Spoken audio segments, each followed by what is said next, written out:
আমাদের একজন শিক্ষামন্ত্রী আমরা পেয়েছি, স্ট্যান্ডবাজিতে উস্তাদ এবং টেন্ডারবাজিতে উস্তাদ। ক্যামেরা স্ট্যান্ডবাজি, পিয়ার স্ট্যান্ড। মাননীয় শিক্ষামন্ত্রী সব জায়গায় গিয়ে বলে নকল আর চলবে না। 2026-এর শিক্ষার্থীরা আপনাদেরকে দেখিয়ে দিচ্ছে এই স্ট্যান্ডবাজি আর বাংলাদেশে চলবে না।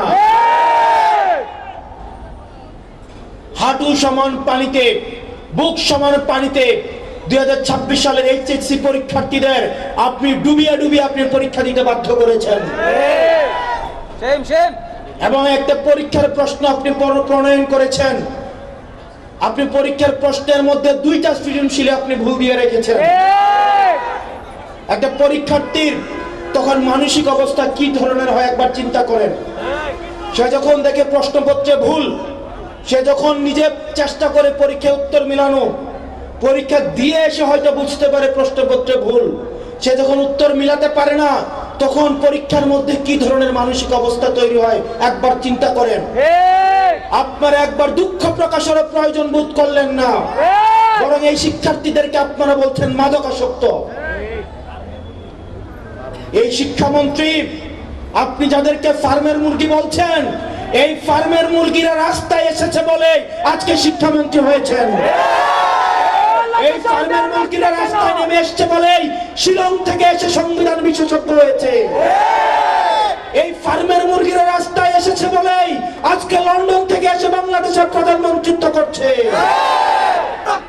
শিক্ষামন্ত্রীকে বলবো, শিক্ষার্থীরা গিনিপিগ নয়।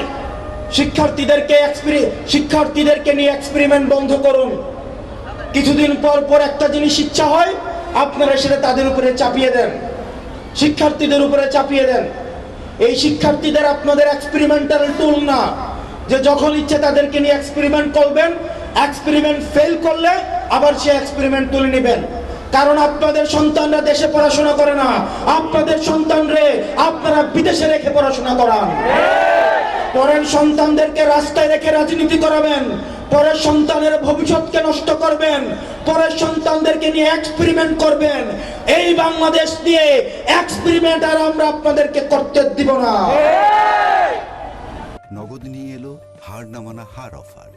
সর্বনিম্ন 10,000 টাকা রেমিটেন্স নগদে পাঠালে থাকছে স্বর্ণের হার জেতার সুযোগ। 2026 সালের এইচএসসি পরীক্ষার্থীদের প্রতি সংবেদনশীল আচরণ করার অনুরোধ করব। না হয় এই শিক্ষার্থীরা যদি রাস্তায় নেমে দৃঢ় অবস্থান নেয়, আপনার পাটাতন যে শক্ত না, এই অর্ধবেলা আন্দোলনেই সেটা বোঝা গিয়েছে। আমরা 24 পরবর্তী বাংলাদেশে এই ধরনের বাংলাদেশ আমরা চাই না। ব্যবসায়ীরা হাহাকারের মধ্যে রয়েছে, ফুটপাতের হকাররা হাহাকারের মধ্যে রয়েছে, রিক্সাওয়ালা ভাইয়েরা হাহাকারের মধ্যে রয়েছে। 200 টাকা ইনকাম করলে 50 টাকা বিএনপি ছাত্রদল যুবদলকে চাঁদা দিতে হয়, স্থানীয় এমপিদেরকে চাঁদা দিতে হয়। এই চাঁদাবাজির বাংলাদেশ আর চলবে না। আপনারা যদি মনে করে থাকেন এই চাঁদাবাজির যাত্রা আপনারা অব্যাহত রাখবেন, মনে করার দরকার নাই এভাবে বেশি দিন খাইতে পারবেন। হাসিনার হয়তো 17 বছর লাগছে। আপনারা এটা বলেন সত্য, প্রত্যেক দিন জুলাই হয় না, প্রত্যেক বছর জুলাই হয় না, কিন্তু যখন জুলাই হয় তখন পালানোর জায়গা পাবেন না। হাসিনার জন্য ইন্ডিয়া ছিল।